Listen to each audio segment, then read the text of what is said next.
भारत में कोई भी प्रतियोगी परीक्षा हो, इतिहास में जब सवाल पूछे जाते हैं तो राष्ट्रीय आंदोलन से संबंधित सवाल सबसे ज़्यादा पूछे जाते हैं। और मैं आपको अति महत्वपूर्ण तथ्य बताने जा रहा हूँ राष्ट्रीय आंदोलन से संबंधित, जो प्रतियोगी परीक्षाओं में बहुत ज़्यादा रिपीट होते हैं। पहला अंग्रेज विरोधी जो संघर्ष था सन्यासियों के द्वारा शुरू किया गया था, और ये जो सन्यासी विद्रोह है इसका उल्लेख बंकिम चंद्र चटर्जी ने अपने उपन्यास आनंद मठ के अंदर किया है। दादा भाई नौरोजी ने इंग्लैंड में भारतीय सुधार समिति की स्थापना की थी, और दादा भाई नौरोजी ने अंग्रेजी जमाने के अंदर भारत में प्रति व्यक्ति आय 20 रुपये बताई थी। 1887 के बाद में ब्रिटिश सरकार का जो रुख है कांग्रेस के प्रति कठोर होता गया। हालांकि शुरुआत में ये कहा गया कि कांग्रेस की स्थापना सेफ्टी वॉल के रूप में हुई, लेकिन जब जब कांग्रेस ने सुधारात्मक मुद्दों की मांग रखी तो ब्रिटिश शासन उनके प्रति आक्रामक होता गया। और डफरी ने कहा कि कांग्रेस केवल सूक्ष्मदर्शी अल्पसंख्यकों का प्रतिनिधित्व करती है, और कर्जन ने कहा कि कांग्रेस अपने पतन की ओर लड़खड़ाती हुई नजर आ रही है। दादा भाई नौरोजी ने धन निष्कासन का सिद्धांत दिया और किताब लिखी poverty and un-British rule in India. Lord Curzon ने 20 जुलाई 1905 में बंगाल के विभाजन के निर्णय की घोषणा की, और बंगाल विभाजन 16 अक्टूबर 1905 को प्रभावी हुआ, और इस दिन पूरे बंगाल में शोक दिवस मनाया गया। और बंगाल विभाजन के विरोध में 7 अगस्त 1905 को कलकत्ता के टाउन हॉल में स्वदेशी आंदोलन की घोषणा की गई। 1906 में कलकत्ता में कांग्रेस के अधिवेशन की अध्यक्षता करते हुए दादा भाई नौरोजी ने पहली बार स्वराज की मांग प्रस्तुत की, और 1907 में कांग्रेस नरम और गरम दल 2 भागों में विभाजित हो गई, और अध्यक्षता की रास बिहारी बोस ने। स्वदेशी आंदोलन के दौरान रविंद्रनाथ टैगोर ने अपना प्रसिद्ध गीत आमार सोनार बंगला लिखा, और बाद में यही गीत बांग्लादेश का राष्ट्रगीत बना।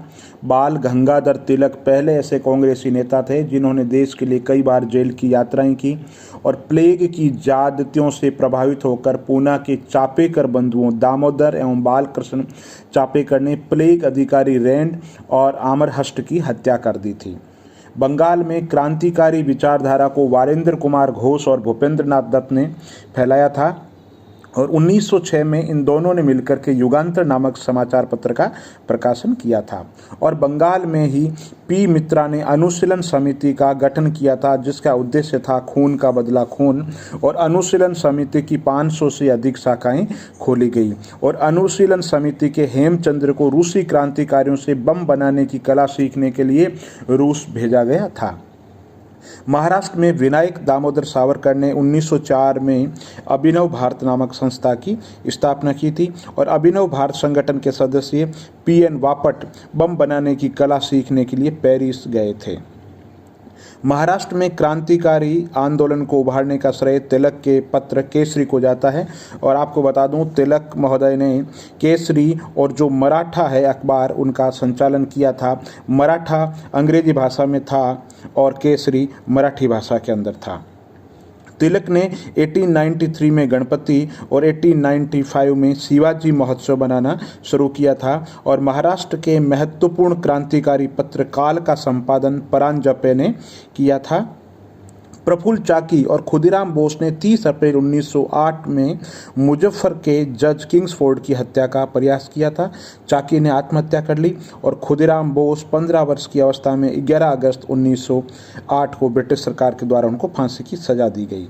1905 में लंदन में श्यामजी कृष्ण वर्मा ने इंडियन होम रूल सोसाइटी की स्थापना की थी, और 30 दिसंबर 1906 को ढाका के नवाब सलीमुल्लाह खान के निमंत्रण पर सम्मेलन हुआ।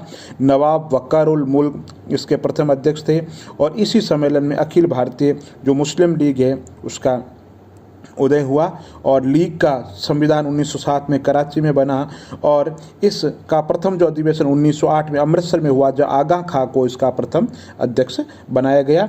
1909 में मदन लाल धिंगरा ने विलियम कर्जन वाइली की गोली मार करके हत्या कर दी थी, और 21 दिसंबर 1909 को अनंत कनहर ने जैक्सन की गोली मार करके हत्या कर दी थी।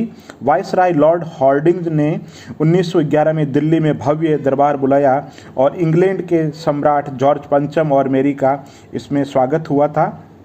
और इसी दरबार में बंगाल विभाजन रद्द किया गया था और बिहार एक अलग राज्य बना था और राजधानी को कलकत्ता से दिल्ली स्थानांतरित करने की घोषणा हुई और 1912 में दिल्ली भारत की राजधानी बन गई।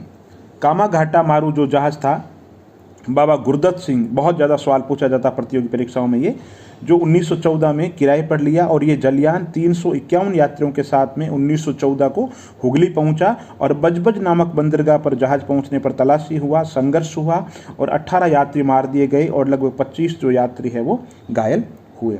तो दोस्तों, राष्ट्रीय आंदोलन से संबंधित 3 वीडियो लेकर के मैं आपके समक्ष और हाजिर हो जाऊंगा, जिसमें राष्ट्रीय आंदोलन से संबंधित अति महत्वपूर्ण जो तथ्य है प्रतियोगी परीक्षाओं में पूछे गए हैं उनकी व्याख्या करूंगा। और ये वीडियो शॉर्ट के अंदर ही, क्योंकि लंबे वीडियो से आप थोड़े बोर हो जाओगे। बहुत बहुत धन्यवाद।